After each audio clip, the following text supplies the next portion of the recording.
কি করবে, আমার মনকে কি করা হয়, বশ করা হয়, মনকে নিয়ন্ত্রিত করা হয়, ইন্দ্রিয়কে নিয়ন্ত্রিত করা হয়। এই জন্য শাস্ত্র নাম এসেছে। সেটাও কিন্তু একটা কাজ করে। কি কাজ করে? কি কাজ করে?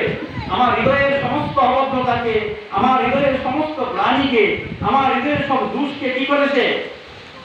দুষ্কে সে কি করে? বিনাশ করায়, নাশ করায়। অস্ত্র যেরকম কি করে মারলে পরে, কারো গায়ে মারলে পরে কি হবে? কাটবে। ঠিক শাস্ত্রের বাণী যখন আমার হৃদয়ে ঢুকবে, তখন আমার হৃদয়কে কি করবে? একেবারে পরিষ্কার পরিশুদ্ধ করে তুলবে, আমাকে পরিষ্কার করে তুলবে। কিন্তু সে কিন্তু আমাকে আঘাত করবে,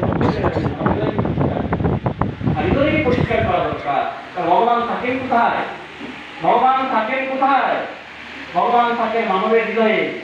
হৃদয়ের যে চিকিৎসা দিলে ভগবান বলছেন, আমি থাকি মানুষের, আমি থাকি সমস্ত জীবের হৃদয়ে। আর জীবকে আমি ওই মায়াবী যন্ত্রে উঠাই, আর বিশ্ব ব্রহ্মাণ্ড তাকে কি করাই? ভ্রমণ করাই। আমি ভ্রমণ করাই, আমি চলাই। কিন্তু জীব যদি আমাকে একবার ডাকে, আমাকে বুঝে, তাহলে তার ভ্রমণের রাস্তাটা কি হয়? একটু স্তব্ধ হয়, বন্ধ হয়। এই জন্য বলছেন সেই ভাগবতী কথা এত অমৃতদায়ক, এত বড়দায়ক, যে ফলটাকে আস্বাদন করেছেন সুখদেব মহারাজ। তার আস্বাদিত ফল তিনি জগৎবাসীকে দিয়েছেন, জগৎবাসীকে তিনি দিয়েছেন। আর জগৎবাসীকে দিতে গিয়ে পরীক্ষিত মহারাজকে যখন সামনে তিনি বসেছেন, ব্যাসপীঠে বসেছেন, উঁচু একটা জায়গায় বসেছেন, চারিদিকে প্রায় হাজার হাজার ঋষিরা, রাজারা বসেছেন। পরীক্ষিত মহারাজ তখন সুখদেব মহারাজকে একটা প্রশ্ন জিজ্ঞাসা করেছিলেন, হে কৃষ্ণপ্রবর, হে ব্রহ্মর্ষি, আপনি জন্মসূত্রেই সংসার ছেড়েছিলেন। আমরা জানি ব্যাসদেবের পুত্র সুখদেব মহারাজজি জন্ম যেদিন নিয়েছেন সেদিন তিনি সংসার ত্যাগ করেছেন, সেদিন সংসার ত্যাগ করেছেন, সেদিন সংসারে থাকেননি, মনে মনে থেকেছেন। বলছেন আপনি ব্রহ্মর্ষি, তাহলে আপনি বলুন তো মুমূর্ষু ব্যক্তির কি করা দরকার? মুমূর্ষু মানে মরণশীল মানুষের কি করা দরকার? সুখদেব মহারাজজির এই প্রশ্নটা শুনে, এই পরীক্ষিত মহারাজজির এই প্রশ্নটা শুনে ব্যাসদেব মহারাজজি প্রায় 24টা শ্লোকে সুখদেবকে প্রশংসা করলেন। ভাগবতে 24টা শ্লোক আছে, সেখানে পরীক্ষিতকে প্রশংসা করছেন। বলছেন এমন প্রশ্ন তো জগতে কেউ করে না, তুমি এমন প্রশ্ন করলে যে প্রশ্ন শুধু তোমার মঙ্গল সাধিত হবে না, সমগ্র জগতের মঙ্গল সাধিত হবে। কারণ পৃথিবীর সকল জীবই মরণশীল, পৃথিবীর সকল জীবই একদিন মরতে হবে তাকে, এটাই স্থায়ী, এটাই সত্য। আর জগতের বাকি সব মিথ্যা হতে পারে, কিন্তু মরণকে কেউ আটকাতে পারবে? মরণকে আটকাতে কেউ আটকাতে পারবে না মরণকে। এটাই সত্য। তাহলে পরীক্ষিত প্রশ্ন করেছেন মুমূর্ষু ব্যক্তির কি করা দরকার? এই মুমূর্ষু ব্যক্তির কি করা দরকার উত্তর দিতে গিয়ে ব্যাসদেবের পুত্র সুখদেব মহারাজজি 7 দিন 7 রাত্র তিনি ভাগবতী কথাকে কীর্তন করলেন, ভাগবত প্রসঙ্গকে আনলেন, পরীক্ষিতের জীবনকে ধন্য করলেন। শুধু পরীক্ষিত নয়, সমগ্র পৃথিবী, সমগ্র মানব জাতির কল্যাণ সাধন করলেন। মানব জাতির কল্যাণের জন্যই ভাগবত এসেছেন। মানব জাতির কল্যাণের জন্য ভগবান শ্রীকৃষ্ণ কুরুক্ষেত্রের রণাঙ্গনে ভগবতী গীতা দান দিয়েছিলেন। গীতার ভাগবত একদম তো নয়, মনে রাখবেন। গীতা হচ্ছে মহাভারতের অংশ, শ্রীমদ্ ভগবতী গীতা। আর এটা হচ্ছে শ্রীমদ্ ভাগবত মহাপুরাণ। একটা পুরাণ শাস্ত্রের মধ্যে পড়ছে, সেটা পড়ছে উপনিষদ শাস্ত্রের মধ্যে। একটা গীতা আর একটা পুরাণ, দুটাই আমাদের দরকার জীবনে। কারণ অঙ্কের মাস্টার যারা, তারা জানেন, কাজলবাবু জানবেন, যদি আমি ফর্মুলা না শিখি পারবো? আর্কিমিডিসের সূত্র যদি বিজ্ঞানের না জানি, তাহলে জলের যে চাপ আছে, তা কি কি আছে, এগুলো জানবো কিভাবে? মাধ্যাকর্ষণ শক্তির ফর্মুলা যদি আমি না জানি, পৃথিবীতে এত এত আবিষ্কার কি করে হবে? নিউটনের ফর্মুলা যদি না জানি, এত এত আবিষ্কার কি করে হবে? ফর্মুলাকে ধরে পরবর্তীকালে সেটাকে বিস্তৃত ব্যাখ্যা করা হয়।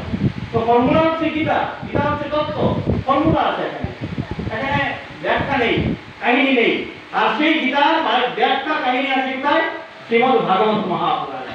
এখানে ফর্মুলা আগে শিখবো, তত্ত্বকে আগে জানবো, তারপরে জেনে আমি ভাগবতী রসা আস্বাদন করবো। কারণ ভাগবতে সঙ্গম হয়েছে। কিসের সঙ্গম? ভক্ত, ভগবান আর ভক্তির সঙ্গম হয়েছে। ভক্তের কথা আছে, ভগবানের কথা আছে, আর আছে ভক্তির কথা। এই সঙ্গমের মধ্যে দিয়ে আমাদের জীবন নির্মিত হবে। এই জন্য আমরা এখানে ভক্তি সঙ্গমে যুক্ত হয়েছি। কৃষ্ণ কথা শুনলে কি হবে? ভাগবত বলছে শূন্যতাম শূন্যতাম স্বকথা কৃষ্ণ পুণ্য শ্রবণ ক্ষেত্রম। ভাগবত বলছেন, কি বললেন? শূন্যতাম, শূন্যতাম মানে কি? শোনা। কার কথা? স্বকথা। তো মানে আমার নিজের কথা। ভগবান বলছেন আমার কথা যদি কেউ শুনে, স্বকথা মানে আমার কথা নয়, ভগবানের কথা। এখানে ভগবানের কথা কীর্তন করা হচ্ছে। ভগবানের কথা যা শুনলেন, ভগবানকে বলছেন কৃষ্ণ, কৃষ্ণই ভগবান, কৃষ্ণস্তু স্বয়ং ভগবান। বাকি সব কৃষ্ণের সেবক, পরিকর, সেবক, মানে ভগবান হচ্ছেন কৃষ্ণ। বলছেন আমার কথা যে শুনবে লাভ হবে কি? পুণ্য শ্রবণ কীর্তন, যারা পবিত্রভাবে শ্রবণ এবং কীর্তন করবে লাভ হবে কি? পরে তুকে বলছেন হৃদয়ন্তস্থ হরদ্রাণী বিধুনীতি সুবিক্ষতাম। হৃদয়ন্তস্থ, হৃদয়ের গভীরে থাকা ও হরদ্রাণী, হরদ্রাণী মানে কি? অভদ্রতা। অভদ্রতা মানে কি? আমি ধনী, অমুক করি, এটা এটা এটা ভাবাও একটা অভদ্রতা। অমুক নিম্নবর্ণের মানুষ, আমি উচ্চবর্ণের মানুষ, আমি বেশি জানিও কম জানে, আমি পণ্ডিত, সে মূর্খ, আমি সাদা চামড়ার লোক, ও কালো চামড়ার লোক, আমি এই যে ভেদাভেদ, এই যে ভেদাভেদ, তাহলে এটাও একটা অভদ্রতা। আমরা সকলে ঈশ্বরের সন্তান, এটা যদি ভুলে যাই তাহলে অভদ্রতা দূর করবে কে? আমি যে ঈশ্বরের সন্তান, আমাদের আমাদের জন্ম ঈশ্বরের কাছ থেকে আমরা এসেছি। শাস্ত্র বলছেন একটা মাধ্যমে আসতে হয়। ঈশ্বর লাভ করে ফেলে দেবেন না আমাদেরকে। মাধ্যমটা হচ্ছে আমাদের মা এবং বাবা। এই যে শাস্ত্র বলছেন জন্মে জন্মে আমি মা বাবা পেয়েছি, না পাইনি। এর আগে হয়তো পশু ছিলাম, কুকুর ছিলাম, বিড়াল ছিলাম, হাতি ছিলাম, 84 লক্ষ ভ্রমণ করেছি। তাহলে 84 লক্ষ বার আমি মা এবং বাবা পেয়েছি। বিনা মা বাবায় কারোর জন্ম হয় না, পেয়েছি। আর শাস্ত্র বলছেন ব্রহ্মাণ্ড ভূমিকে ভূমিকে কোন ভাগ্যবান জীব গুরু কৃষ্ণ প্রসাদে পায় ভক্তিলতা। তাহলে ব্রহ্মাণ্ড ভ্রমণ করতে করতে আমি গুরু এবং কৃষ্ণের প্রসাদে, ভক্তদের প্রসাদে আমি লাভ করেছি ভক্তি। ভক্তি, এই যে ভক্তির, এই যে ভক্তির কথাটা শুনছেন, আমরা কীর্তন করতে পারছি, এটা আজকের পুণ্য নয়। এটা একদম স্পষ্ট করে মনে রাখবেন। পূর্বজন্মের বলিষ্ঠ স্বীকৃতি ছিল বলে কৃষ্ণ কথাতে আজ আমরা একদিন বসেছি। তাহলে এই সময় আরো কিছু করতে পারতাম, আরো কিছু করে আমরা সময় কাটাতে পারতাম না, পারতাম না? পূর্বজন্মের কোনো পুণ্য ছিল না, পুণ্যের দ্বারা সেটা হয় না, পুণ্যের দ্বারা সেটা হবে না। পুণ্যের দ্বারা আপনাকে স্বর্গতে যেতে পারবেন। সত্যবতী পুণ্য অর্জন করলে যাবেন কোথায়? স্বর্গ। আবার স্বর্গে থাকবেন কতদিন? যতদিন পুণ্য আছে। গীতাতে বলছেন কিনে পুণ্যে বিষন্ত মত্ত লোকে বিষন্তে। গীতাতে ভগবান বলছেন স্বর্গের পুণ্য যখন শেষ হয়ে যাবে সেখান থেকে আবার আসতে হবে। কিন্তু যদি যেখান থেকে এসেছি, ভগবানের কাছ থেকে এসেছি, বৈকুণ্ঠ থেকে এসেছি, গোলকধাম থেকে এসেছি, সেখানে যদি যেতে পারি আর আমার আসার রাস্তা বন্ধ হয়ে যায়, আসার রাস্তা বন্ধ। এই জন্য ভগবান এখানে বলছেন প্রতিজন্মে আমি মা বাবা পেয়েছি, কিন্তু প্রতিজন্মে আমি ভক্তি পাইনি। প্রতিজন্মে আমি ভক্তি পাইনি।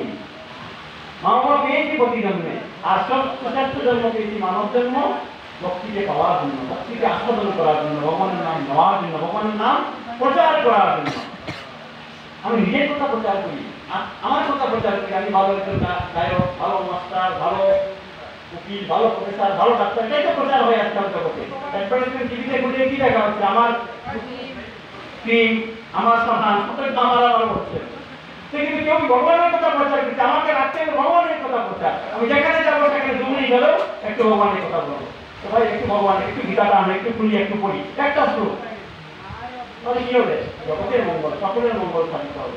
আমরা সকলের মঙ্গলের জন্য প্রয়াস করবো, আমার মঙ্গলের জন্য নয়, সকলের মঙ্গলের জন্য প্রয়াস করবো। এই জন্য বলছেন হৃদয়ন্তস্থ হরদ্রাণী বিধুনীতি সুহিত শতাম। পরের দিকে বলছেন নষ্ট প্রায়শু অবদ্রেশু নিত্যম ভগবত সেবয়া। বলছেন কি? নিত্যম, নিত্যম মানে কি? প্রতিদিন। প্রতিদিন ভগবানের কথা শুনতে হবে, প্রতিদিন ভগবানের নাম নিতে হবে, প্রতিদিন ভগবানের প্রসাদ খেতে হবে। তারপরে আমাদের কি হবে? ভক্তির বীজ জাগ্রত হবে। প্রতিদিন না করলে হবে না। আজ করলাম তো কাল করলাম না, আজ করলাম কাল করলাম না, সেটাতে হবে না। যেটা বলছে নষ্ট প্রায়শু অবদ্রেশু, আমার অবদ্ধতা, আমার বিকার, আমার